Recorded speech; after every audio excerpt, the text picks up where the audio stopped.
Gordon Pepper over here. We're going to do a little bit of play-by-play on the finals of the Scratch Division matchup in the Good Brothers King of the Hill. Now, what makes this a little bit different from other King of the Hills is that we have two divisions. We have Scratch and we have Handicap.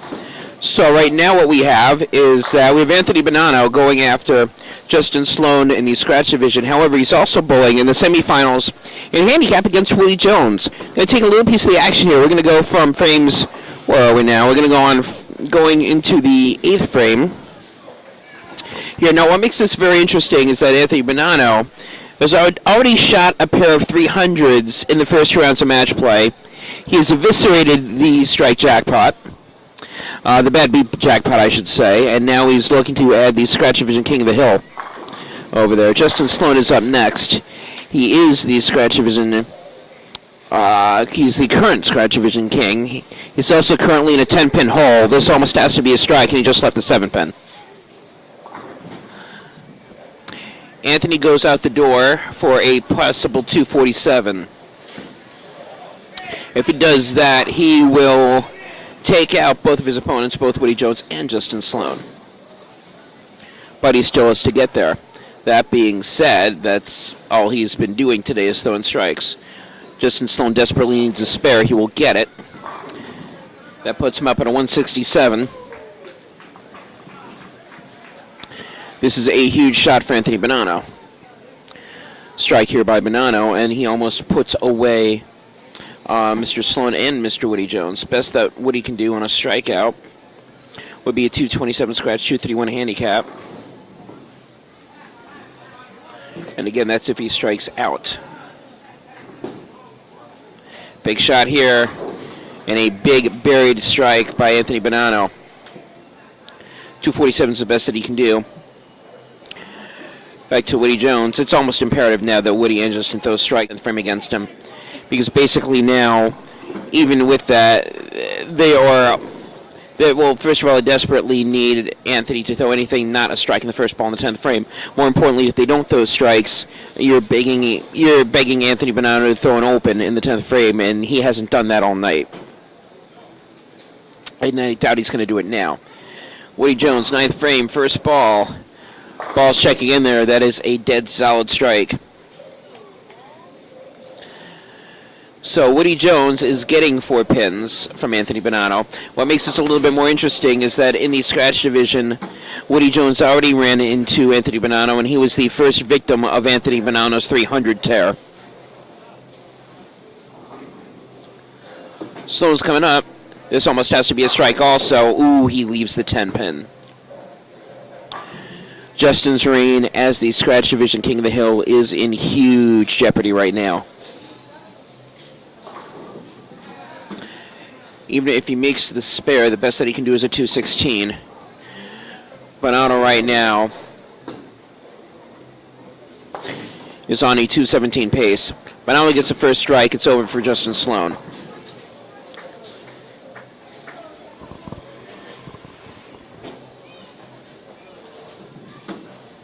Anthony's on a 227 pace right now. So if he doesn't get the first strike, Woody's got a chance. He needs to open to give Justin Sloan a chance.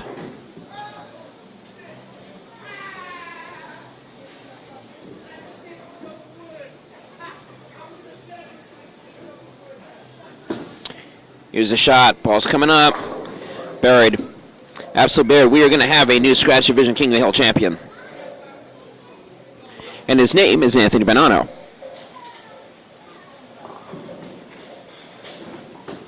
Now, as this match is now a fait accompli, let's go over to these other semifinals in the handicap division. It's a little bit more interesting. We have Doug McFarlane against TJ Davis over here on this side. Best TJ can do over here is a 254. Doug McFarlane could go out the door for a 247. If Doug shoots the second hit here, he is forcing TJ Davis to do the same. Doug McFarlane's coming up.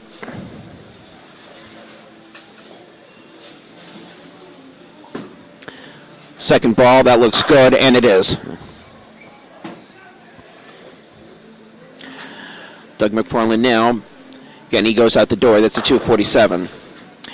And of course, this is scratch. TJ is getting 16, so even though he's going to lose to Doug McFarlane handicap, he can still. So he's going to lose to Doug McFarlane scratch. He can still beat him on the handicap. So now, assuming that Doug gets 8 on this count, you'll force TJ to throw the first 2. That looks, it's a little high. He got 9. That's enough. A little high, but still good. 246 is going to be his total. TJ's got to hit the first 2.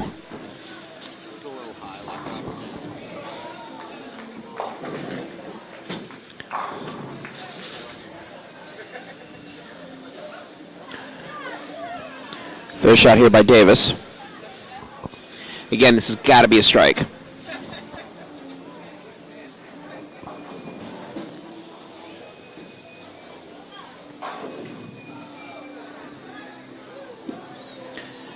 Ball's coming in. That's buried. That's 1. Because again, 1 strike's good, but he needs the first 2.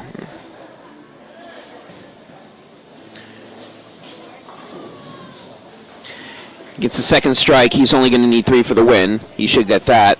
Key's going to be the shot right here. This is your match.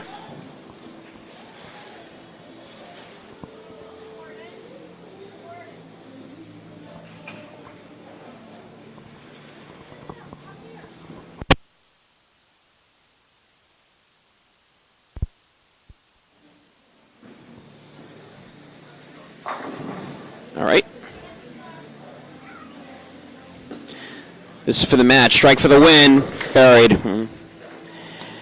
Buried shot. That is the game, set, match. He needs 3. 3 pins. Needs a 3.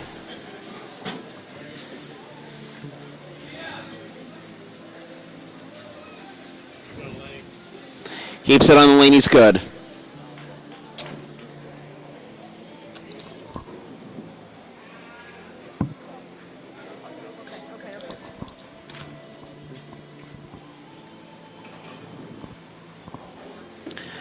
That's on the lane. That's 3. That's good. Bangs out. TJ with handicap 254, beating Doug McFarlane's 246 by 8. We will be back when we get to our final handicap King of the Hill title matchup. Your handicap king, by the way, is Justin Sloan. It's Gordon, the bracketologist Pepper here, along with my cohort, Mr. Mo Love, Maurice Scheller. How you doing, sir? Say a little bit to the... How you doing? I'm glad to be here tonight. This is the King of the Hill, Saturday nights at Lodi Lane, sponsored by the Good Brothers. Gordon Pepper's running the brackets. Come on out and join us. It's a real good time. You can see for yourself. We are going to be color commentating the handicap finals this week. We have Justin Sloan, who was coming in the current scratch and handicap division champion. He has dropped the scratch title to Anthony Bonanno. Anthony Bonanno has lost in the finals to Tommy TJ Davis, so therefore that is who Justin will be bowling. The good news for Justin is he doesn't have to face Anthony Bonanno again. The bad news for Justin is he's going to be giving TJ 16 pins. TJ tonight has already shot at 288 in the 3rd game. So if he does that again, then Justin's going to be in a world of hurt. He didn't do that to Anthony Bonanno, but he did just enough to get by. So would you like to do some color commentary for me in this match? Well, I mean, like you said, TJ Davis, he's bowled a 242 in the first game, a 203 in the second, and a 288 in the third. I mean, the man is on a roll. He's hitting over 200s. If he can repeat that 3rd game, I think he may have a win. But let's say Justin is a great bowler. He's consistent. He hits his mark. He doesn't shake or he doesn't get scared. He knows the game is the game, and all he has to do is bowl against the lane. I think this is going to be a great match. Okay, let's look forward to it. I agree with Mo Love. I think this is going to be a lot of fun. They're just about done with practice, so we're about to start the color commentary. Taylor tape here. Tommy Davis comes in with a 201 average, which equates to a 16-pin handicap. Justin Sloan comes in with a 220-plus average. He's basically been averaging between 220 and 230 for the past couple of years, so he gets no pins. Such is life in the big city. As Justin is the king, he is elected to make TJ start and end the match, so TJ will be starting us up.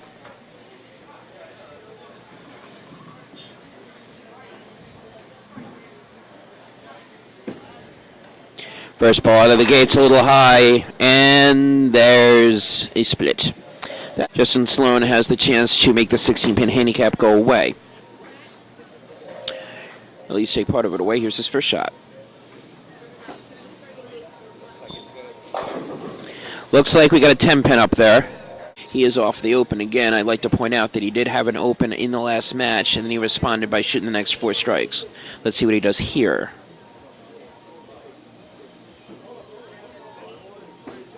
Ball's coming out a little bit high, really high. Leaves a 3-pin. Oh, he almost got away with it.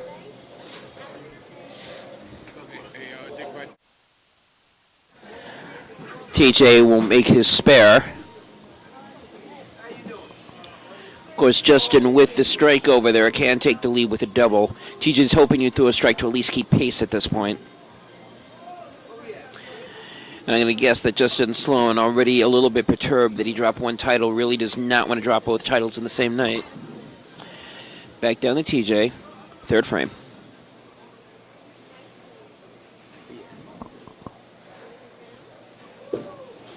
Oh, that's also high. Oh, he almost really paid for it. 4-9. Leaves the 4. For some reason, TJ seems not to be on his mark and not actually going through with his shot.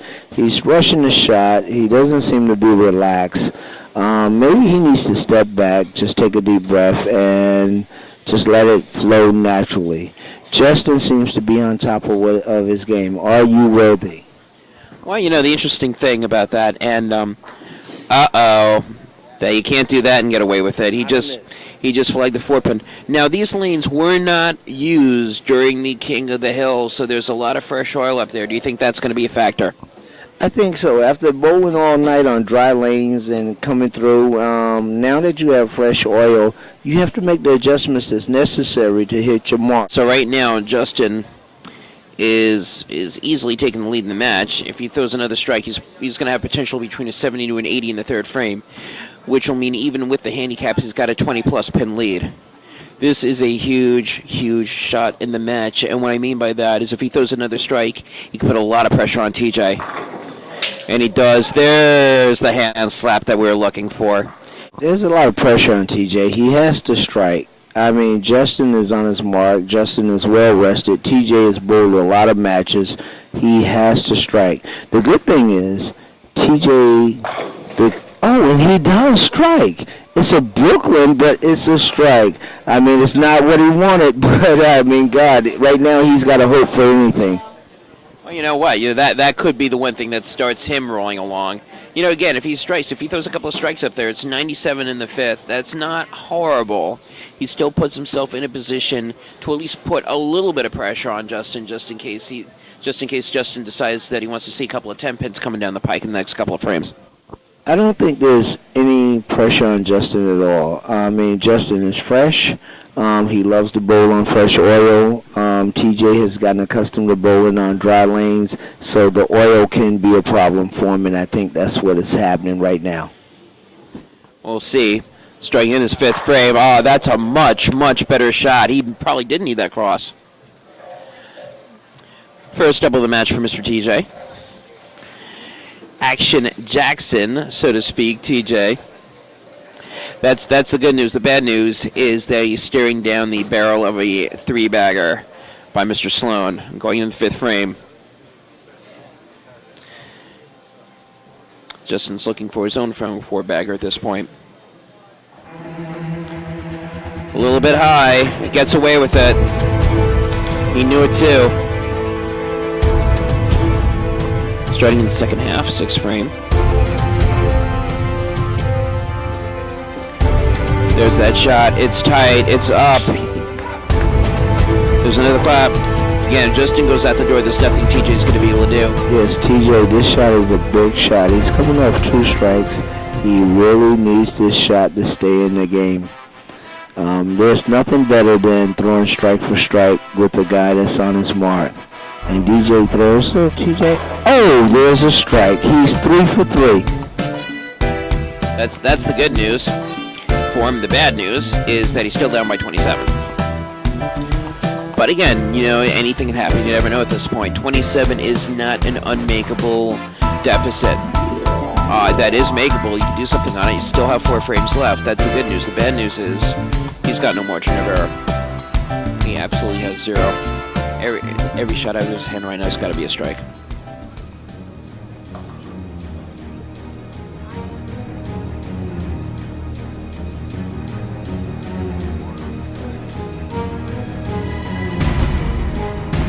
Say this, he made a good adjustment.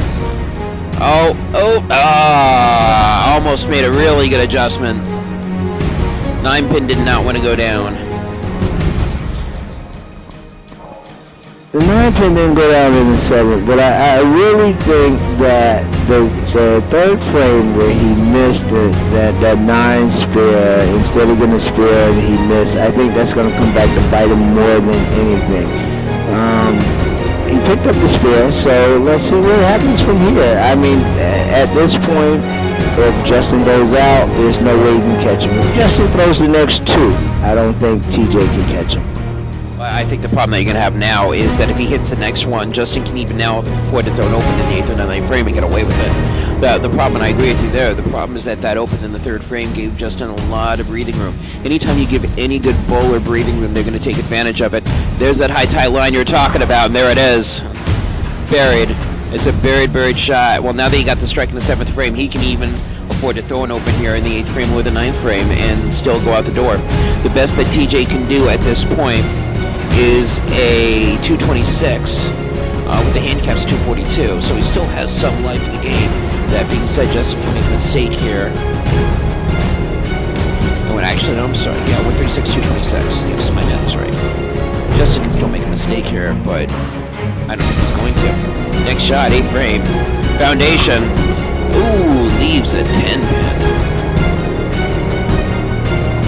Even though Justin leaves the 10-pin, you can see the excitement that he's carrying over from the last shot. He's just so excited. He's comfortable. He's happy with his shot, and he's just in his zone. He's in his zone, and he knows he's in his zone. And I mean, the crowd is into it. It's very quiet. Everybody's hush hush. Let's see what happens. 10-pin approach. He throws the ball. Oh, he picks up the 10-pin. Justin is on his game. This ball has to be a strike. It is. That's the good news. He's got to do it again in the 9th frame. That on the on lane 40, on the right-hand side. That lane has given him issues. He just left the 9-pin there, and he's had 2 opens there earlier, including that split and the missed 4-pin. And you're right, though. That open is going to come back to bite him, just because, again, if he made the spare there, he would still force Justin to at least throw a double. Now he doesn't have to do that. This one's got to be a strike going into 9th frame. Most definitely. Most definitely.